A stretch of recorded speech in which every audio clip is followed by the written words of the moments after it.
बूढ़ी कलावती आज बहुत खुश थी क्योंकि आज वह पहली बार अपने बेटे सुरेश और बहू रूपा के पास शहर जा रही थी। जल्दी जल्दी से सारा सामान पैक कर लेती हूँ, कहीं ट्रेन छूट न जाए। अरे रामू, हमारे गांव का गुड़ और शहद रखना ना भूलना। ये शहर वाले क्या जाने कि गांव का गुड़ और शहद कितना स्वादिष्ट होता है। और मेरे अरुण के लिए वह मिट्टी का खिलौना भी डाल देना। बड़े जतन से मैंने उसे अपने हाथों से बनाया है। 5 साल पहले सुरेश और रूपा ने कलावती को बिना बताए ही लव मैरिज कर लिया था।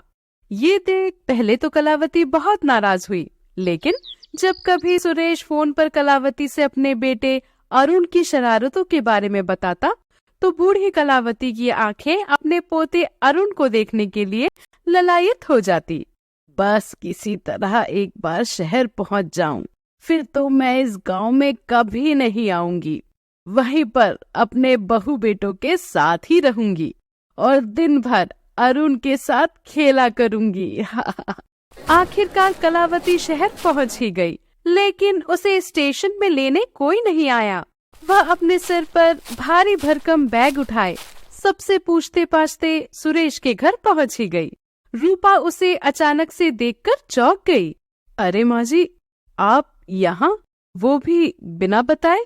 अपने आने की खबर तो गैरों को दिया जाता है बहू, मैं तो तुम्हारी सास हूँ। खैर वह सब छोड़, बाथरूम कहाँ है बता।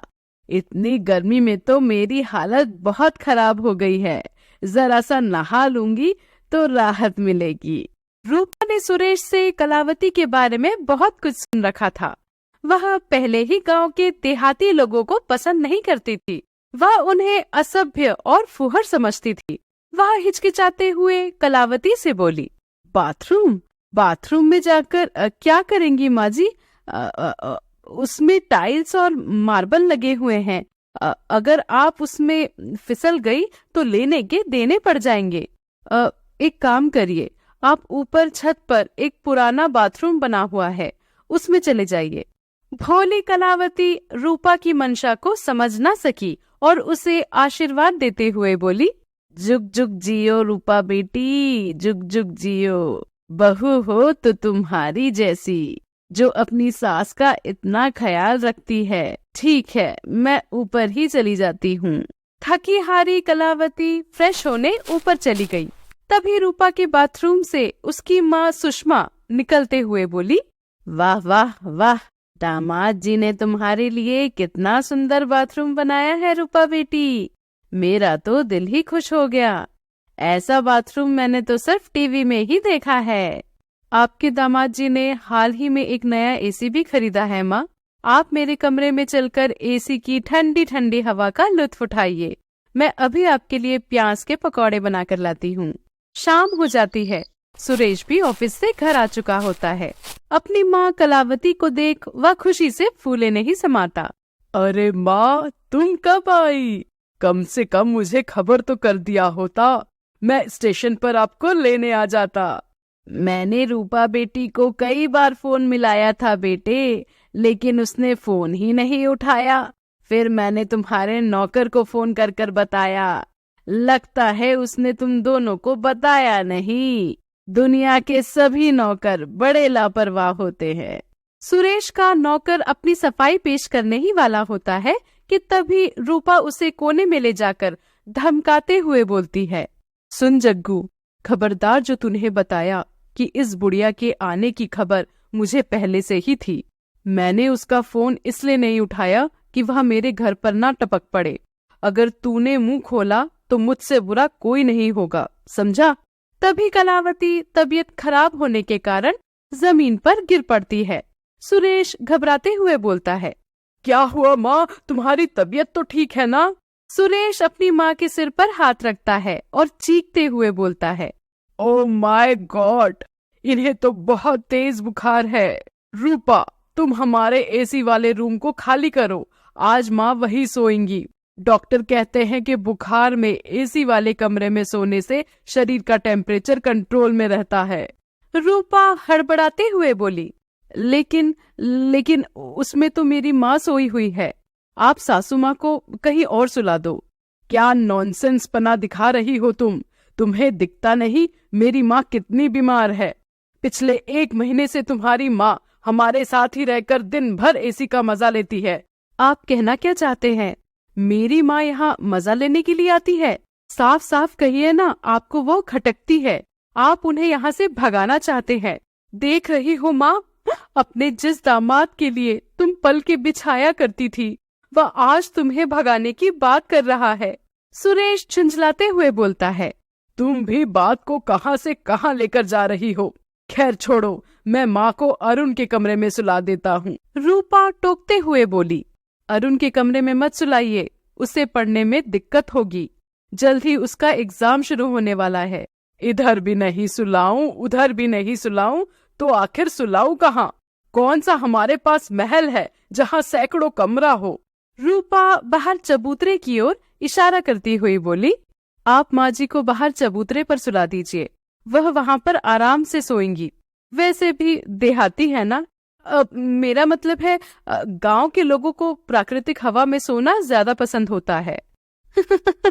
सुरेश अपनी माँ कलावती को बाहर सुलाकर उन पर पानी छिड़कता है। कुछ देर बाद कलावती को होश आ जाता है।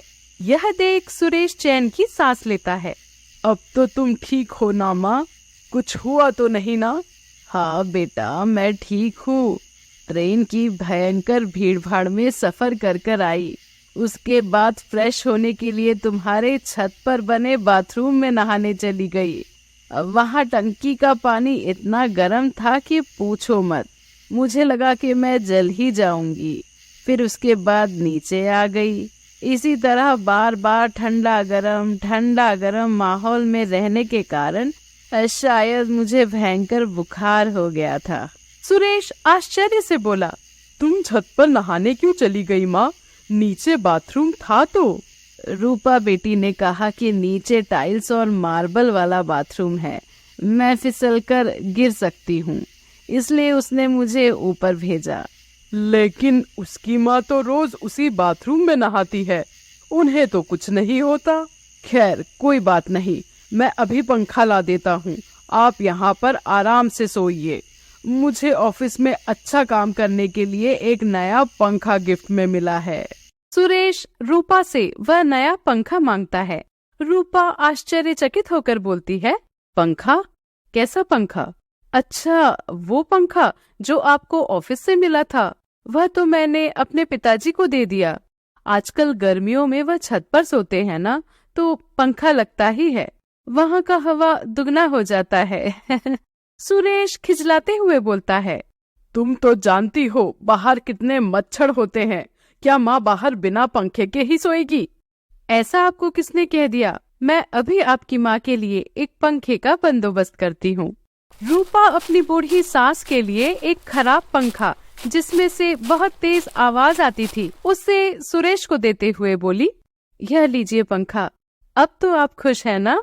लेकिन ये तो बहुत पुराना पंखा है, ये हवा भी नहीं देता और इसमें से बहुत तेज चर चर की आवाजें भी आती है। देखिए, अभी तो यही है, लेना है तो लीजिए, नहीं तो इसे मैं वापस से स्टोर रूम में ही रख देती हूँ।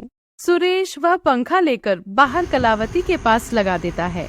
तभी रूपा दौड़ते हुए अपनी माँ सुषमा के पास जाकर बोलती है, वह नया पंखा कहाँ है माँ, जो मैंने अभी आपको छिपाने के लिए दिया था?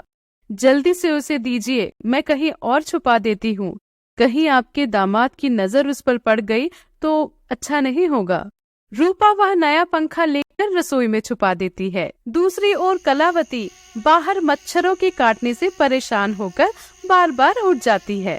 हे भगवान, ये मच्छर है कि खूनी राक्षस, इतना खून चूसने के बावजूद बार बार कान के पास आकर भी भी करने लगते हैं। इतना कम था कि अब पंखा भी अब चर चर की आवाज से मेरी नींद खराब कर दे रहा है। एक करेला है तो दूसरा नीम चढ़ा है। डेंगू वाले मच्छरों और तेज आवाज वाले टूटे हुए पंखे के बीच सोती हुई अपनी बूढ़ी दादी को देख नन्हे अरुण को एक आइडिया आता है और वह घास और मिट्टी को मिलाकर एक मटका एसी बनाता है, जिसे देख सुरेश को अपना बचपन याद आ गया। तुम्हें पता है रूपा, मुझे गर्मी में पढ़ाई करने में दिक्कत ना हो, इसलिए मेरी माँ ने भी मेरे लिए बचपन में पेड़ के पत्तों से एक पंखा बनाया था। उन्हें मिट्टी और पत्तों से तरह तरह के खिलौने आदि बनाना आता है। मैं तो उनका कर्ज उतार न सका, आज मेरे बेटे ने मेरा वह कर्ज उतार दिया। रूपा किसी तरह सोच में डूबी हुई बोली, और सुनाइए ना अपने बचपन के किस्से। सुरेश अपने बचपन के दिनों के संघर्षों को याद करने लगता है। जैसे जैसे सुरेश अपने बचपन के किस्से सुनाता, रूपा का अपने सास के प्रति प्यार और सम्मान बढ़ता जाता है। कलावती ने कितने संघर्ष से सुरेश को आज इस मुकाम पर पहुंचाया था, यह आज उसे पहली बार पता चला।